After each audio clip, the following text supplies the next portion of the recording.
Hi, everyone in podcast land. You knew this day would come. I knew we were going to have to do The Matrix at some point. We had to. It's too good. It's a classic. David, what do you give this movie out of 10? I'm giving it a 9.4. I keep expecting my rewatches to ruin or date the film, but I just keep on saying, wow. Damn it, I was going to say whoa in my... Wow. I don't do decimal points, so I gave it a 9 out of 10. And my slogan is, the movie that taught us the only thing that's really real is the friendships we made along the way. All right, guys, I'm giving this movie also a 9. Wow. After watching The Matrix, I'm covered in more goop than Neo in that egg pod. Jeez, I love Louise. this movie. Ooh, that is not an image I enjoy. Covered in the goop of dead people. Yeah, what kind of blended up dead goop people. are we talking about here? It is, isn't it? Okay, Ugh. before we get into that, a message from our sponsor, PIA, Private Internet Access. They help you hide your true IP address so you can bypass geo restrictions and censorship if you live in a censorship place.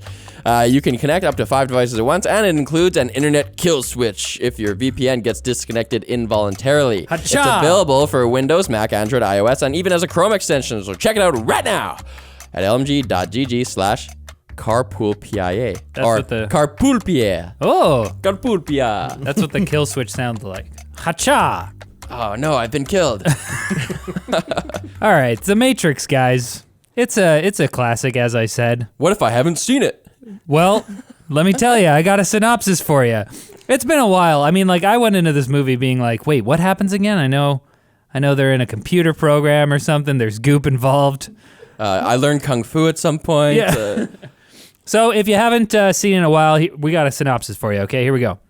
Computer programmer Thomas Anderson, known in the hacking scene as Neo, is contacted by a woman named Trinity and a man named Morpheus, who offer to reveal the secrets of the Matrix, while all are pursued by mysterious suited agents led by Agent Smith.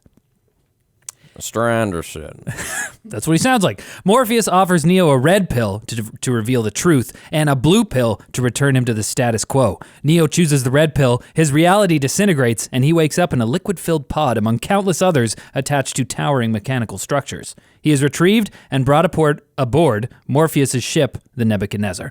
As Neo recovers from a lifetime of physical inactivity in the pod, Morpheus explains that in the early 21st century, humans waged war on intelligent machines, eventually blocking out the sun to restrict the machines' access to solar energy.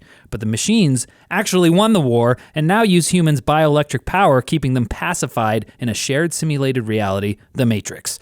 The agents are actually sentient computer programs that eliminate threats in the Matrix. Also, death within the Matrix kills the physical body because the body cannot live without the mind, so that sucks.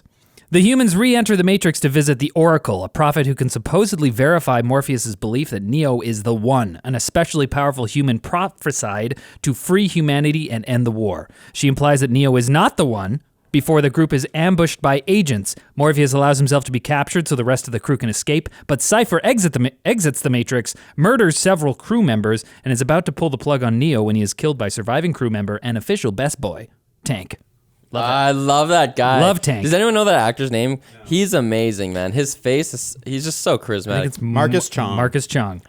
Anyways, the agents interrogate Morpheus to learn his access codes to Zion, the last human city in the real world. Tank proposes killing Morpheus to prevent this, but instead, Neo and Trinity re-enter the Matrix to rescue him, where Neo performs feats comparable to the agents. Morpheus is rescued, he and Trinity exit the Matrix, but Neo is ambushed and killed by Agent Smith before he can leave. As a group of Sentinels attack the Nebuchadnezzar, Trinity whispers to Neo that he cannot be dead. The Oracle told her that she would fall in love with the One, and she loves Neo. She kisses him, and Neo is revived with the power to perceive and control the Matrix. He effortlessly defeats Smith and leaves the Matrix just in time for the ship's EMP to disable the Sentinels. Then we see a time jump inside the Matrix, where Neo tells the machines their time's up before he flies off screen like Superman. Wow, what a great synopsis. This movie has one of the sickest first hours ever. Yeah. It's such a trip. You don't know what the hell is going on at all in this movie at the beginning. Yeah. This is one of those movies that if I could go back, erase my brain and watch it again for the first time, this would be probably the top of the list. Oh, like Cipher. Yeah. If I For could sure. just I want to know ignorance is bliss nothing. Yeah. Nothing. I think a lot of it is from just like because there's so much world building in the movie. I think there's like so much information thrown at you. I think that the first time you see it, you're like, what is this world? Yeah, This is amazing. I love the way they kind of explain the Matrix piece by piece. They kind of slowly give you just a little bit of information at a time. Like, they don't start with Morpheus explaining the Matrix is a simulation that's controlling everything. He's just like, the Matrix is everything. It's the chair. But they build It's it. the sky. They build it up way before that, though, with so much build up. You have so many questions. Like, you're like, okay, how does he know where he is right now? Like, he just gets called. No, first, even before that, his computer just starts talking. Neo's computer just says, "Wake up, Neo." Yeah. Which, by the way, subtext, "Wake up, Neo." And then you're like, okay, how does he? What? Oh, you mean like it's telling him? He's telling him to wake up from the telling him Matrix. to literally wake up, but also wake up from the Matrix. Yeah. And you're like, I just took it the second way the first time. So when you were like, literally wake up, I was like, yeah, because he's sleeping. Yeah. He's sleeping, and then he does a bunch of one of these things I noticed is like he's like, what the hell? And his computer's talking to him. He goes, there's a B-roll shot of his keyboard where he's like trying to hit escape and stuff. He hits Control X. Yeah, That's cut. And I was like, what? He's What are you like- trying to cut? I was like, where's the Control Alt Delete? Some hacker. I guess people weren't computer literate enough back then that X seems more like a closing button. Yeah, I don't know what he was doing there. That's funny. I didn't That's notice probably that. exactly what happened. Yeah. Some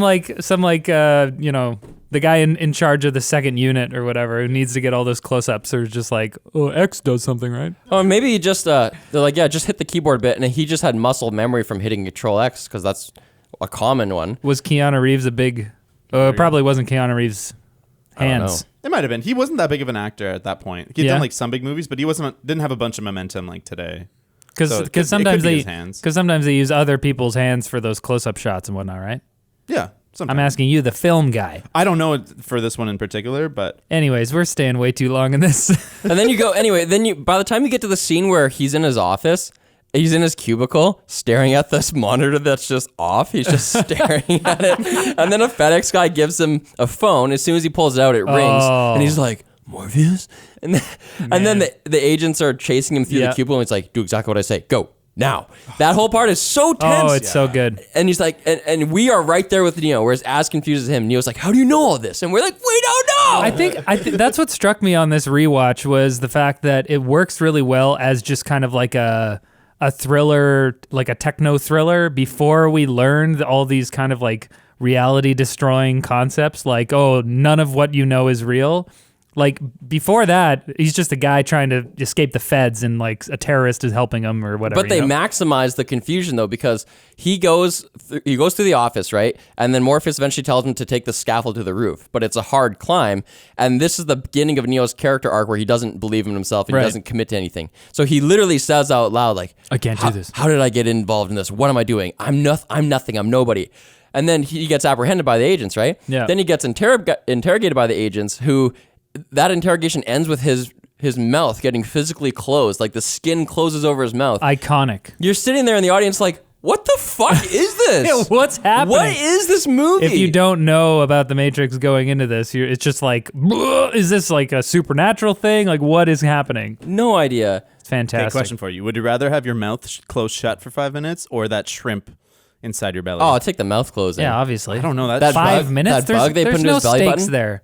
5 minutes of mouth closed versus 5 a minutes? shrimp forever. Just don't talk for 5 minutes. Yeah, that's fine. We can breathe through our noses. Yeah. Does someone plug my nose or something? I'm saying that the choice there is obvious. Oh, you would choose okay, so an hour. Are you saying, okay, what do you what the fuck? David, what to you is the worst part of the mouth closing? The action The of worst, it. the worst not thing in the being able world to- would be David not being able to talk.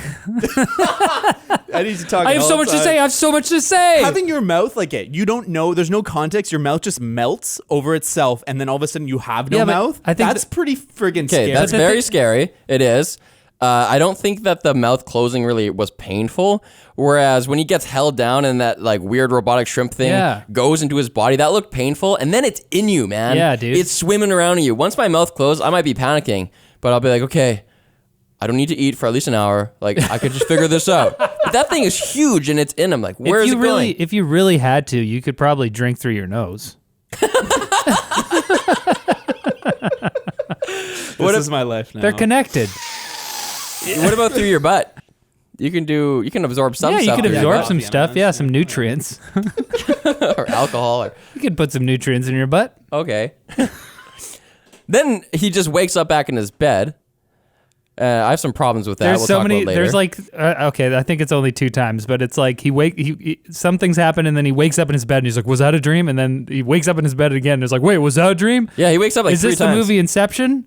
Before Inception came It is out? Inception. It's so similar in a lot of ways. That one scene in the middle when Morpheus is walking him through the simulation and he's like, all of this isn't real. It's all in your head. I was like, this is the Matrix. This is the Inception scene with Leo walking Ellen Page through. Right, and you're like, right. None I've of these are actually real. seen YouTube videos where they put the Inception dialogue over that. Oh, it's scene. so really? similar. I only caught it this time, but yeah.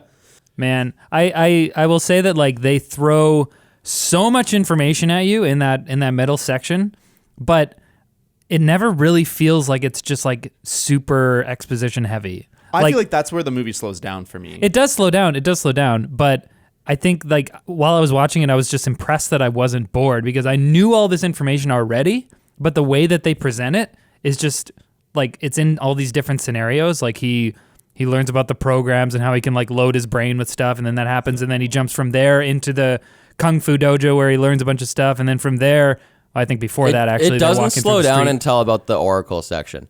I Right. was like, my friend came over, we were gonna watch it. It's probably like 9 p.m. and we're like, yeah, let's chuck it on. How long is it? I asked Google how long it is. Google says it's 2.5 hours. I was like, Google's wrong. Wait, Shut up. You thought it was longer? No, man, I thought it was like 1:40. What? That movie's 2.5 hours? It flies by. I thought it was way shorter than that. I watched it in I cut it in half, so I didn't really experience that. Well, let's back up a bit to the ride in that first act where when he takes the pill and then he wakes up, that is a crazy scene. That is like a cinema defining scene. That is like it changed the whole paradigm of society. Changed the game. Now we can film people in goop pods. It's so awesome. Yeah. He wakes up, he sits up, he's covered in goop, he's looking around, and he's got the first thing he does is gag out that big tube that's going down his mouth. Ugh. I can imagine like seeing that for the first time. You're like, whoa, is this a dream?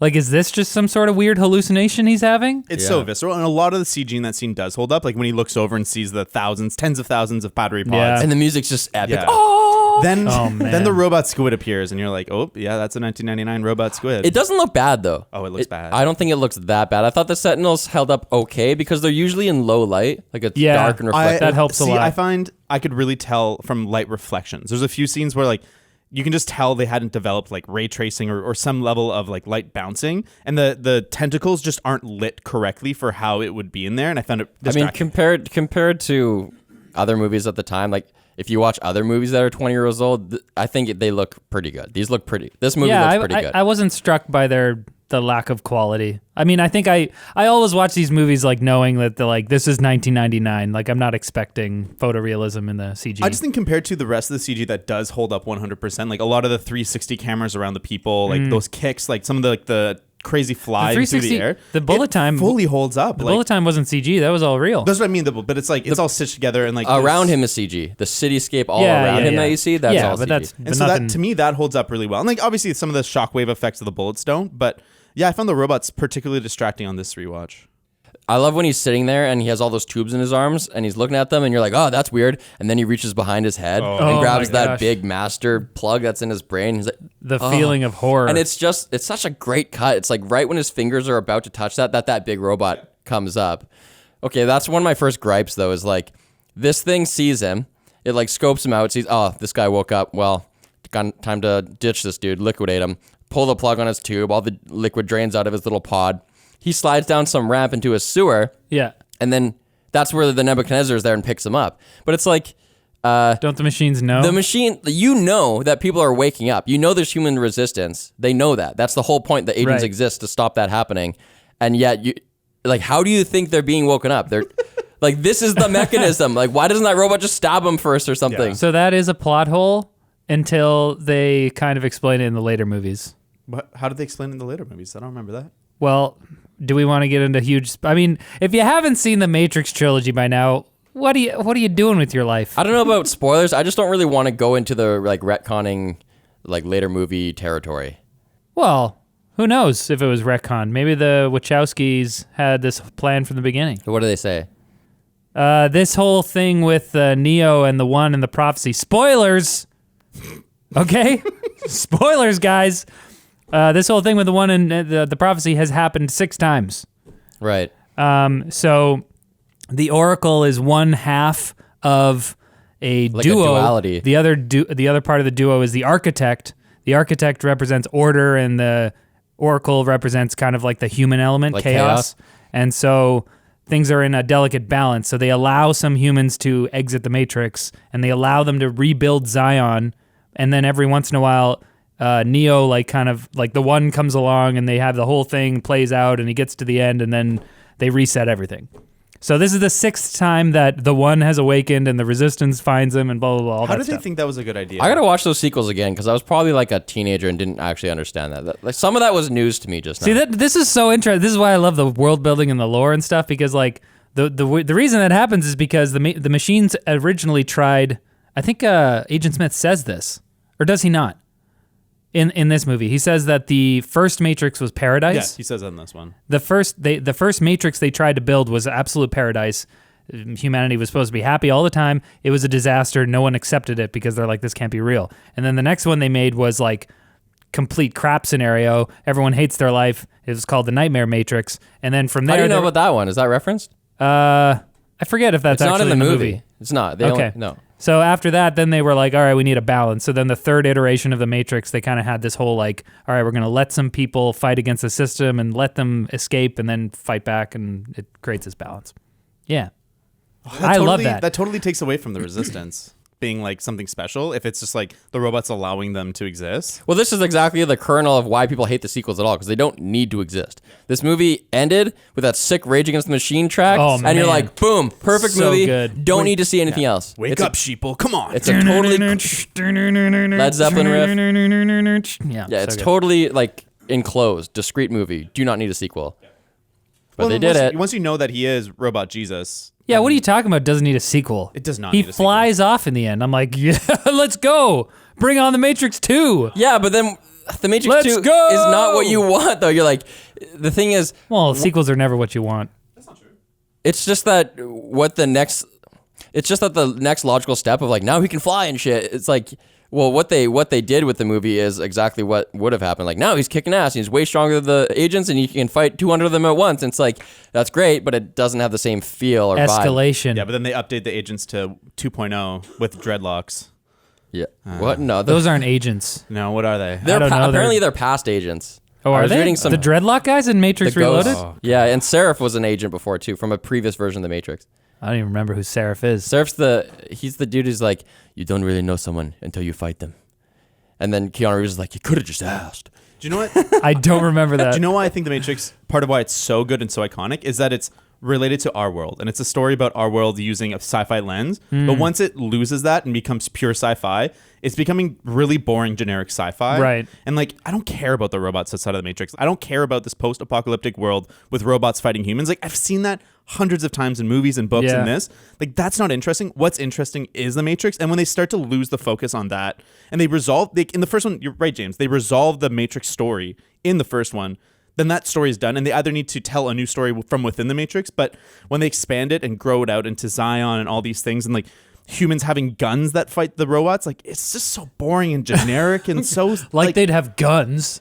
well, they say No, that they say what our only weapon against the robots is this EMP, and that's such a more interesting stake of like we can't fight them, we can disable them, we can stop them, but like we're helpless, and like this level of power is so much like that dynamic is so much more interesting than we have mechs and guns and this and final stand with 1,000 mechs versus 1,000 robots. Hey, that was the era where you like had big battle scenes, you know, like Lord of the Rings, Troy. Like you just need to have Narnia series. You need to have two armies on both sides, and they have to clash. Yeah. Okay, but I want to come back to the EMP thing. But I agree.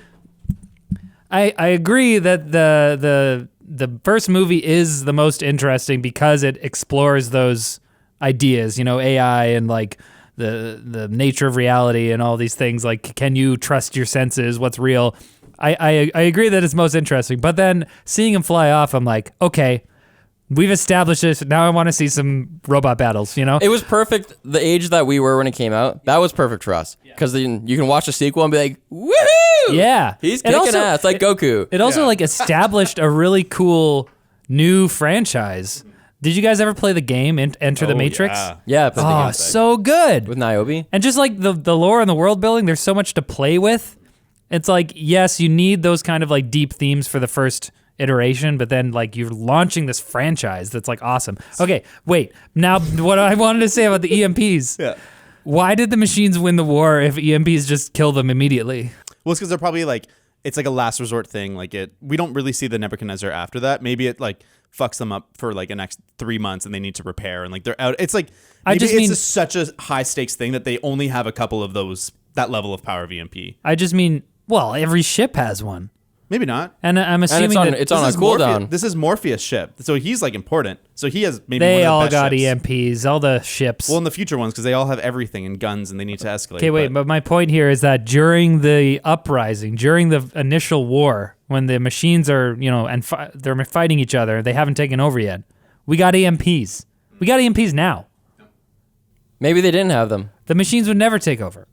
What do you mean they didn't have them? I don't know. I gotta say, scientists that are developing AI, please include a kill switch in your AI program. Yeah. Just we know how this is gonna go if you don't. So just have you guys seen the Animatrix? Yes. Have you seen like the Second Renaissance? Oh, so good. Yeah, it's sweet. It shows the war with machines. That's awesome.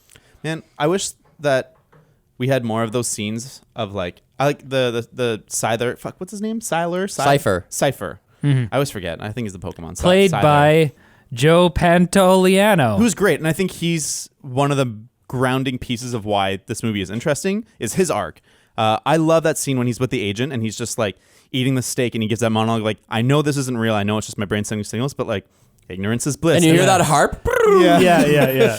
And he expands on that later when he's threatening all of them. He's pulling the plug on APOC and Switch and just making all the lesser characters die in order of importance. And he says that the Matrix is more real because here in the real world, I just pull the plug on Switch. And she's just like, she looks like she's sleeping and now she's still sleeping. But in the Matrix, you have to watch her die. Oh. I never really picked up on that before. But me neither. That's kind of cool. And I feel like as I get older, I understand him more. I'm like, I kind of get it. Yeah, like if I could be ignorant to like all the struggle and all this and just have a good life, like oh totally. Yeah, I'm on there like. But he's getting put in as a rich guy. Theme. And I think this movie is a little scattered in its themes. Like there's so many incredible ideas.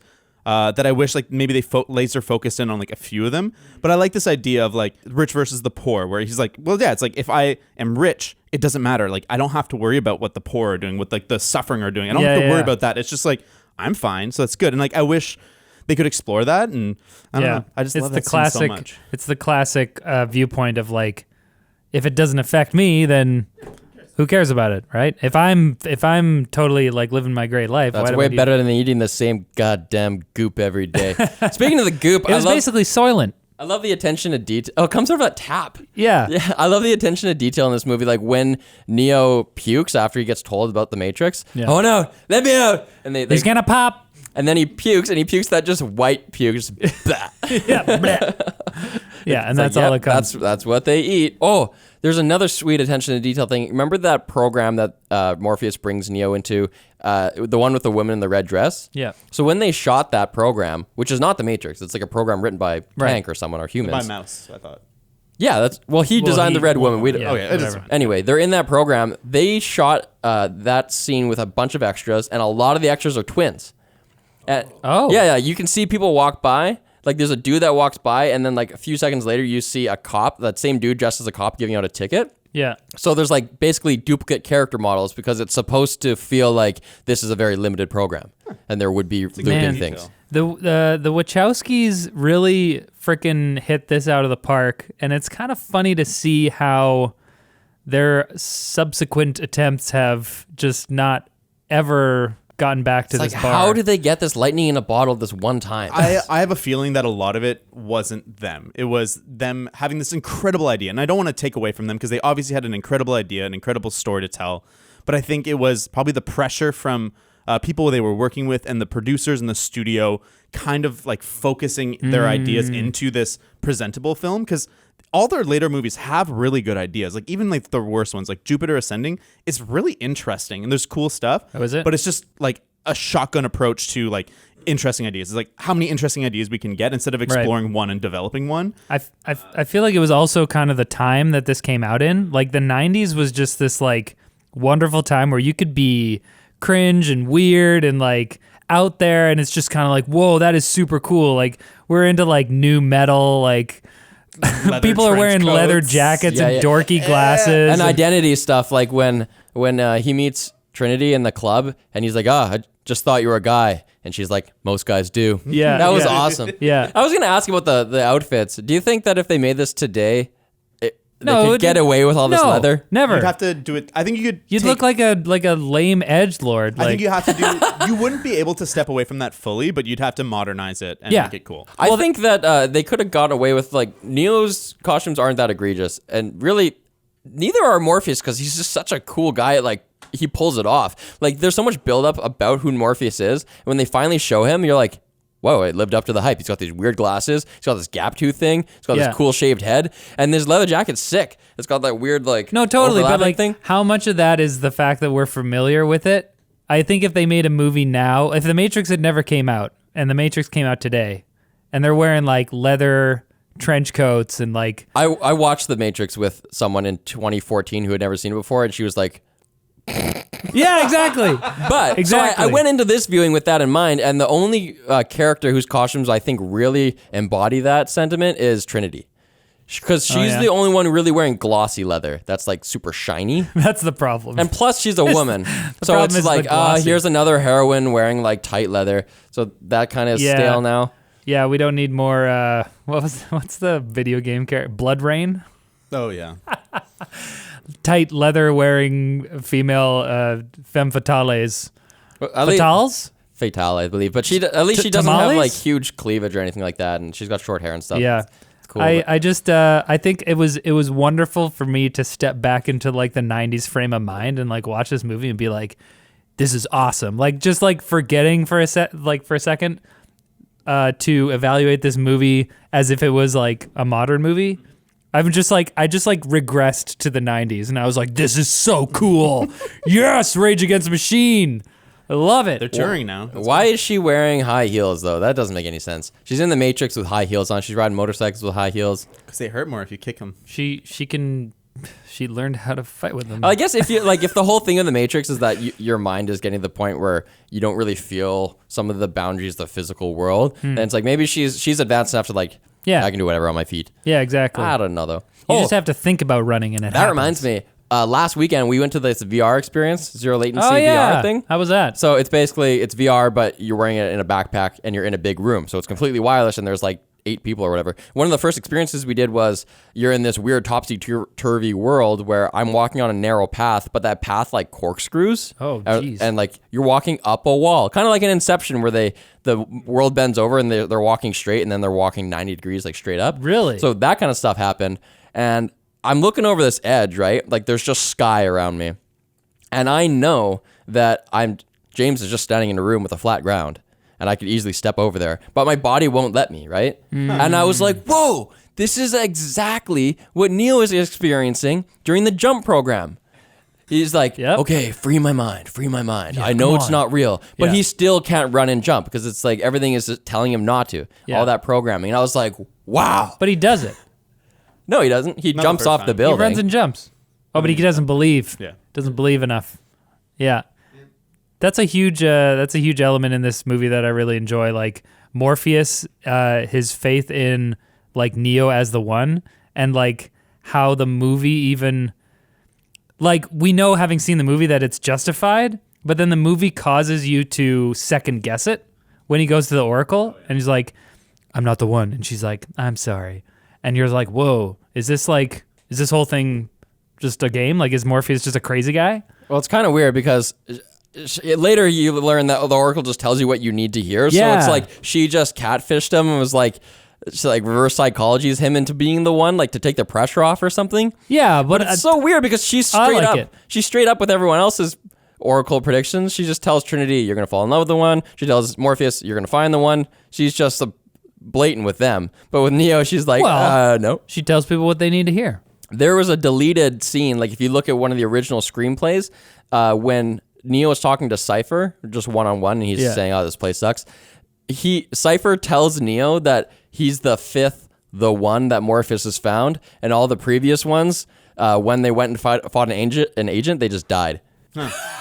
I love that scene. I love when he. So you have way more doubt about Morpheus. No, and that's such a good scene too, because Neo has like just been kind of like being handheld by Morpheus, and then he has that conversation with Cipher, and then you can see in his face, he's like, oh no. Even more maybe than I should that, doubt. though, like the foreshadowing in this movie is excellent. Where like when Neo is like, oh hey, and he turns and he's like shocked. It's like now that you know that he's a you traitor, scared the bejeebus out of me, and then he clicks his screens off. And like when you know that he's a traitor, you're like, oh yeah, that's super clear. But the first Yeah. time you're just like, oh yeah, everyone's tense. It's weird. It's whatever. You can there's foreshadowing in the very first scene.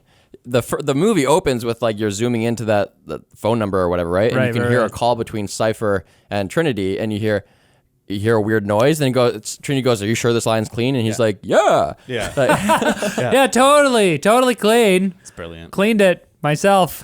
yeah." But I don't know. There are a few plot holes, though. Plot holes. One of the biggest ones is like, how do the agents not know where they are at all times? This bothers me. Because earlier on in the movie, after the mouth closing part, after the interrogation, Buddy Neo wakes up in his bed, right? So they're just like, hey, whatever his consciousness is experiencing, you break the continuity, he just wakes up in his room. They can just put you wherever they want, right? Right.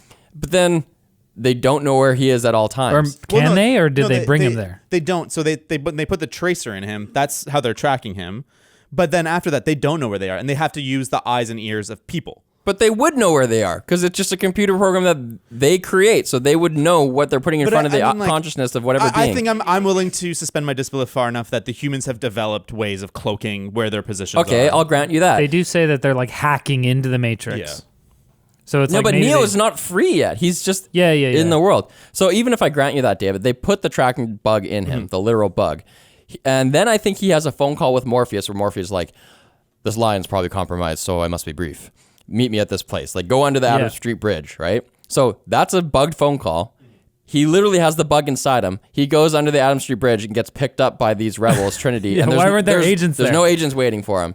It's like, okay. Well, I think my assumption is that they're trying to go deeper into the cell, and so they're trying to like play it undercover and like get further and get as much as they can out of it. And they're who's just not, they? The agents and like the Matrix, and they're just not able to. They haven't prioritized him as a target, so they're not prioritizing like having the agents constantly watching him. But they have, though, because in the very first scene, once Trinity goes through the phone and disappears, and they're standing among the rubble there, they're like, the agents say they have their next target, someone named Thomas Anderson, and we have to put a search out for him. And actually, there's a sweet edit there. It goes into the phone. We come out through some. The camera goes out through the text that says searching. Right. Because it's like the agent's like, we need to search. Then the camera comes out of this word on Neo's monitor. It says searching. But it's Neo doing a search of his own for Morpheus. I was like, wow, the writing is so sick. I love film. It's great screen. You know, honestly, this is kind of sad because like knowing that this is all just kind of like controlled chaos that's being allowed by the machines just kind of ruins the movie. Don't tell me that. Well, because it's like, okay, wait, why don't the agents know exactly where everybody is at one time? It's probably because the machines are restricting the powers of these sentient AI programs in order to allow this chaos to unfold at a certain level. Because this bothered me. I was like, if the agents are part of the system, they should have access to like admin tools. They can just like see where all users are at one time and like restrict access. None of that is part of the story. The bottom line is that they need to make it a good movie. That's all there is to it. Yeah, and that's what I'm saying is that The Matrix really works as a standalone movie. Before you get the sequels, it's great. But I'm saying that now, watching the sequels, knowing that this is the case, it's just kind of like, oh. But I was thinking that while I was watching this movie, I'm like, why can't they track? Because that's a plot hole if you haven't seen the sequels. I thought about it too, but then I think I'm just willing to like suspend my disbelief that far, where like if they're able to track them everywhere, that's just not a good movie. Well, no, for sure. But I love. But that's a bad type. I do love the rules of the agents, that they're not they don't have limitless power, that they can't just appear anywhere. They have to appear inside a person and like take over that. I Right. really like that. As But like even a with twist. that, there's still some holes there, because later on near the end of the movie, when it's just Neo in the Matrix and he's in that subway, and then the homeless person turns into an agent, it's like, okay, they have eyes everywhere. If you're in view of a person, they can get you. But then in the first scene that the agents are ever introduced, where it's like he's talking to that cop, he's like, no, Captain, your men are already dead. That part, it's like, why didn't these agents appear as the cops that are beside Trinity? My guess is that those cops Plot hole. the cops are kind of controlled by the Matrix, and the Matrix ideally is like, don't just kill people, don't just sacrifice people for no reason, and it's Okay. only when they're desperate that they're like and they're Oh. chasing Neo because he's like the biggest target ever. That's fine. Kill, Right. kill, Yeah, kill, Again, it's kill, almost kill. like Inception, where the subconscious gets kind of angsty if weird Yeah. things happen. But if that's true, during that same chase where they're chasing Trinity and all the cops are jumping over buildings and stuff, she does a big jump, then the agent does a big jump, and then the normal cop is like, that's impossible. So what? What do you mean? What do you mean? Well, they do an impossible thing in front of these normal people. No, but they're not killing them. I'm saying that they can't just like be like, oh yeah, there's a police officer right by Trinity. I'm just gonna take him over and kill him and take over. Oh, you think that kills them? I think so. What do you yeah. think happens when the... No, it doesn't kill them. Do you ever just see an taking- agent leave their body? Well, the only Well, no. that doesn't mean that person's still in a pod somewhere. They have to, their consciousness. Yeah. I just assume they wake up like Neo just woke up. They just wake up later somewhere else. Oh no, wait, no. There's not really a danger that the agent is gonna die. I was saying that would make sense, because if the agent takes over the cops, like in the first scene where they're surrounding Trinity, an agent takes over a cop, and then say Trinity kills the agent, then the guy dies. We have seen in like the lobby fight, that part of the movie, an agent dies and he goes, whoa, and he turns back. They revert back to their old. But yeah, I guess that's an interesting question. No, What no, happens if an agent leaves your body without killing you? Maybe they can't. Maybe they need you to die to become... No, that would make sense. I think I was like liking your theory there until we got to the point where it's like, wait, normal people normally can't kill agents. So it's not really a risk for them to take over other people's bodies unless the people die when the agent leaves. We don't know how many agents have been killed. Morpheus only says every person who has stood their ground against an agent has died. He never says that no one's ever killed an agent before. But my point remains that clearly it's very hard to kill an agent, and they rarely die. And even when you, Unless you go, dodge this. yeah, What is you have that? time to say dodge this, but he doesn't have time to dodge. I the found bullet. this post on the internet on like Sci-Fi Stack Overflow or Stack Exchange, where someone did all the math of like, okay, this agent is like 50 feet away from Neo, and Neo's using this type of weapon, which shoots bullets at this. The bullets travel at this feet per second, Yeah. and he dodges this many bullets. You can count him shooting. So therefore, his response time is like this many milliseconds. Then Trinity goes up and says, dodge this, which takes like a second and a half. And it's like he could have actually dodged it like 55 times. Maybe the agent was just taken so by surprise. He's like, I didn't calculate this. So he didn't. He sees Neo take out the guns. He's like, oh, I'm going to have to dodge this. So he's prepared. But when Trinity comes up and puts a gun against it, he's like, what's that? It takes 2 seconds of preparation Yeah. to engage your super speed. Yep. Yep. Yeah, Plot sure. hole It thing. makes sense. Guys, I love the Matrix. My biggest problem with this movie is that love is the superpower that unlocks the win. Yes. God damn it! Love it's it. So stupid. Stop it. It's love. It's like, why? I love it. You're talking about how like Neo dies. Yeah, so in the he's finale, dead. Neo dies. He's shot by the agent, and it's a great scene of like he's dead, and you're like, holy crap! Agent checks, the people check, he's dead, and then Trinity has a moment. She's like, "You can't be dead. It's not true because the Oracle told me that I would love the one, and I love you." Yeah. And kisses him, and he's like, "Whoo, I'm awake." Beep, beep, beep, beep, beep. Well, Comes back to life. okay, and that is kind of expanded upon in the sequels because it becomes apparent that like Neo has some power in the real world. and Stop stuff. it! I hate it. Did He you does not know that? I know. He Yeah, can yeah, stop yeah. the robot, but Yeah. it's so silly. And I it's love like, it. It's rule breaking. It's the Force. World breaking. They got the Force. There's like some there's elements of Buddhism stuff. There's like it's an energy field, dude. Yeah, totally. I love it. There's a prophecy. No, I think it was such a greater dynamic when in the Matrix he's the most powerful, but outside the Matrix they're just helpless. Well, I think up until that point, most of it is pretty just like hard sci-fi, right? It's like, okay, we can see this happening. There's obviously technology involved at every level. And then that moment is like, oh, it expands the universe because it's like, oh, there's some sort of force In the real world. Or the there's real some sort of world supernatural force another- that's is not. another layer of Oh, Matrix. I like yeah, that exactly, theory. exactly. Dude, one of the coolest Either way, it sci-fi, expands the world. one of the most cool sci-fi moments in this movie is when he gets to download all that knowledge. That's like one of those, you know how everyone has a lottery fantasy of like, if I win the lottery, this will happen. I think every nerd out there has had a fantasy of like, wouldn't it be so cool if you could just jack in and just go, Learn- jujitsu? yeah. I know jujitsu. That's so sweet. No, that was so cool. Yeah, and they're like, he's been at it for like 8 hours He's or a something. machine, 10 hours straight. Yeah, 10 hours straight, just like downloading stuff to his brain. I was like, would that not just like fry your brain a little bit? Who knows? I don't know. The electricity going through the tissue of your brain. Maybe Yeah, he went into yeah. a coma and the rest of the movie's just playing outside his mind.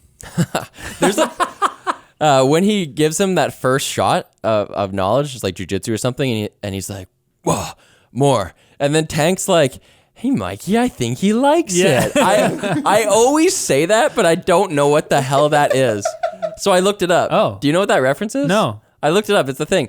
If you're older than me, you know, you get the reference right away. It's from this like Life cereal commercial from like the 70s or something like that. What? There's these little kids sitting at a table, and then there's like it's like oatmeal cereal. I don't want to try it. Give it to this my little kid brother. He likes anything. And Yeah. then so the little kid eats it, and the older brother goes, he likes it. Hey, Mikey. And so I don't know why it's in this movie. I think I doubt that it was written. I think that the actor just ad-libbed it. Oh, Because he maybe. says it weird. He says, hey, Mikey, I think he likes it, which is backwards. That brings- And also it doesn't make any sense because Tank says it, and Tank's never been in the Matrix. But maybe yeah, exactly. I was just going to say, where did he see this commercial? I mean, someone could have told him. That was a really cool detail. I loved that. That like the operator for them all was not born in the Matrix, so he can't go in the Matrix. Yeah, and it's so cool when he squats down and he's like talking about Zion. He's like, he's a good actor. He squats down, touches the ground. He's like, near the core where it's still warm. Like, it's so cool. No, I love that actor. I like looked up his IMDb after, and I was like, this guy's hardly been in anything since this movie. And also, his last name's Chong, so I was like, is he related to Cheech and Chong? I thought he was Cuban. I have no idea. Yeah, he's like Latino. I don't know. He must be, because later on he's like, Neo, this is loco. Yeah. He's like, oh, okay, yeah, there's a confirmation. I guess. No, I love that character. Can I just talk real quick about how Neo is like the perfect everyman? Keanu Reeves is, I mean. Yeah, tell me about it. Keanu specifically. Like, I don't know why he's so likable, but he's so like... He's like a shell that you get to Yeah, fill. he's lame. He's just a blank slate. And like, I don't want to say he's a bad actor because obviously like he's so engaging that the audience just like latches onto him. But the reason that they can latch onto him is because he's got like two facial expressions. It's just like, whoa, and yeah. Yeah, he's really good at like looking at you like he's listening and being kind of mind blown by what you're saying. You're saying I can dodge bullets? He's just like his default facial expression perfectly conveys in equal parts confusion, but engaged. understanding, Engaged confusion. Yeah. introspection. There's so much happening there but like when nothing is happening, that it's just like, oh, it's perfect. A great example of that is when you remember when he's in the hallway of one of the final fights and Smith is like punching him in his arm. He's just fighting with one arm really fast. Yeah. And his face is just so placid. Yeah. Just He's just like Nirvana. Oh, but it's perfect though. I think there is more to it because he's kind of like amazed at himself. He's Yeah, like, yeah. Exactly. huh? I loved But, it. Yeah, that's great. Ben, did you guys know some of the alternate casting choices for Will this film? Smith. Will Smith. That was would've the sucked. other- Oh. And Sean Connery was the other Morpheus that they had lined up. Oh, that would have sucked. He would have been See, okay. No. I think if they only got one, it would have been terrible. But if you got both, Sean Connery and Will Smith, it just would have been a completely different movie. No, you can't have both. No, yeah. No, I You would have can have loved both. I wouldn't. I think You if would have loved if you Will do Smith and- Lawrence Fishburne and Will Smith, and Will Smith together. That's not a good combo. Or Keanu Reeves and Sean Connery. That's not a good combo. But Will Smith and Sean Connery, that starts to be kind of fun. Does that have to do with their known level? I think Because so. like I had never seen Lawrence Fishburne before, right? So This it's is the like first time I saw him too. if that door opens up, it's like finally to meet Morpheus, and it's like Sean Connery with little glasses balancing on his nose. I'd be like, oh, it's Sean Man. Connery. My guess is they probably tried to get Sean Connery and they wanted him. It probably last minute, just the deal didn't go through. You know or how Will something. Smith has a YouTube channel now? He has a video up called "Why I Turned Down the Matrix." Oh, what I did haven't he say? I haven't watched it. Who? Will Smith, Oh, Will Smith turned down the Matrix. apparently. Oh, geez. He's an wow. iRobot though, which a lot of people think is. We all dodged a bullet there. Because Will Smith's Neo would be completely different. He'd be like cracking jokes. and Comic stuff. relief would ruin the whole vibe Yeah, of the movie. yeah. But maybe he wouldn't have done that. I mean, the story could work with a character who was like a little more kind of present. Like Neo is just kind of like, he's just being like taken along for the ride. Like he's like, I'm just a hacker guy and what's going on with all this stuff? Oh, follow the white rabbit, I guess. I'll go over here and, what? We're in the Matrix? Okay. Download the stuff in my brain, I guess. Oh, I guess I'll go see the Oracle. Like he has very little agency. Even at the end, he just dies and then he awakens with these powers. But like he didn't really do much to like get there, right? But that's kind of part of his whole story. It's like, why is this happening to me? I'm not special. Yeah, but that's what I'm saying is that like Will Smith would be completely different because Neo is a perfect everyman. Neo doesn't really have any motivations beyond what like we need to project onto him. Do you think they would have let Will Smith take it completely differently because he would have been a bigger name? And Probably. This is kind of more I doubt the indie Wachowskis movie. would have had the ability to stop him from. It would doing either be anything. Will Smith being funny Will Smith or Will Smith trying to be Keanu Reeves, which is Because it's such a gravitas movie. yeah. And that's why I'm saying Neo is such a perfect choice for this character because he's so blank. Yeah, I agree. I think it would have ruined it, man, honestly. I just gotta give Yeah. a shout out to Bill Pope, the cinematographer from this movie. This Okay. movie really holds up. It looks good, and I didn't realize, but like, I mean, I'm certain that he's one of the reasons why that movie is as good as it is, because I don't think the Wachowskis had that much to do with it. But he's the guy who did like Spider-Man 2, Team America, and Scott Pilgrim versus the World, Oh. and then all the interesting. later like Edgar Wright movies. But There's a lot of reflection shots in this movie. Did you notice that? there's too many that are CG. I find the glasses ones that are CG don't hold up super well. But part of it's that I'm looking for it. And I I'm didn't not. notice that. I'm talking about the shots like the shot you're looking into a doorknob at the Oracle's apartment, or you're looking into the rearview mirror of her motorcycle. That's a CG. Those are all CG. yeah. Oh, really? Yeah. Well, in the, The doorknob spoon? one, you can actually see the camera. Oh, I don't know that one, but Oh, really? They But reach It the looked doorknob. CG. Maybe it wasn't. definitely the motorcycle mirror one is, and then all the glasses ones are, because you would just see the camera and Yeah. you can't. Yeah. But why do you think they used all those? Just because they could, or is it saying something? It kind of gives it like a hallucinogenic feel to everything.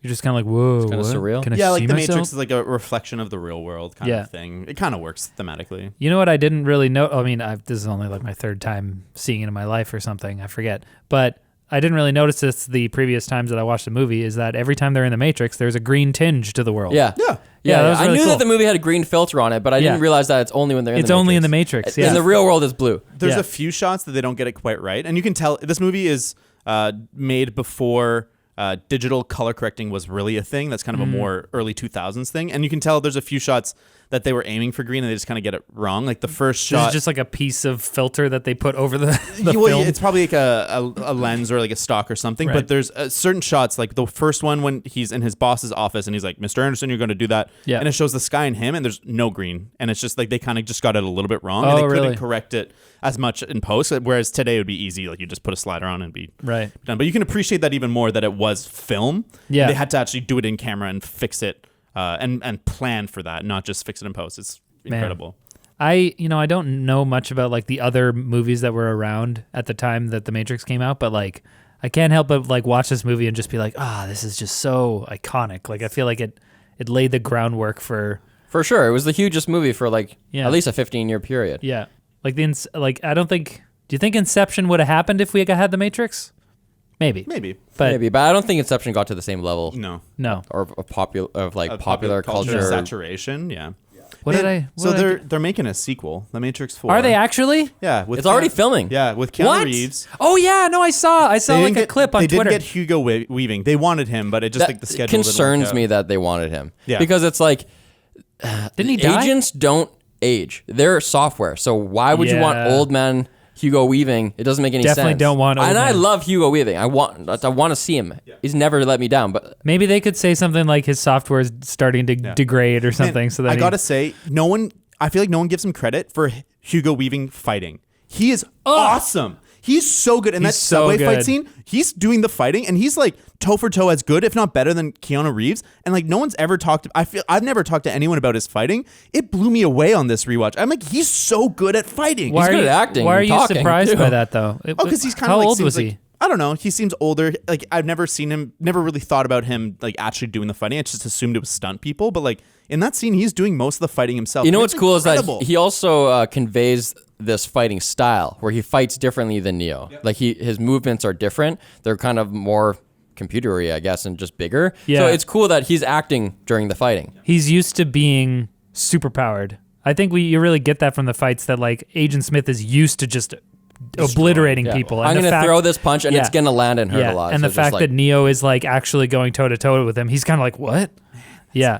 he had an injury, and so did Neo, or Keanu hurt his neck during filming, but Weaving hurt his hip earlier on, and they had to move. He was like on crutches. They had to move all the fight scenes to the end of production for that. Oh wow. Yeah. He was 39 when they He's shot the incredible. movie. He is so convincing Yeah. at fighting, and like so many actors of that caliber, I'm just like, they're okay at fighting, and you can just tell they're stunt people. But he's standout to me on this rewatch. When he stands Totally. beside the other agents, Jones and Brown, they look like just like so much worse at acting than him. It's crazy. He has, for some reason, he has so much more charisma than them that they almost look like parodies. But I think that's intentional, maybe, because I mean, maybe it's not, but I think it really works for me because Agent Smith is supposed to be this like.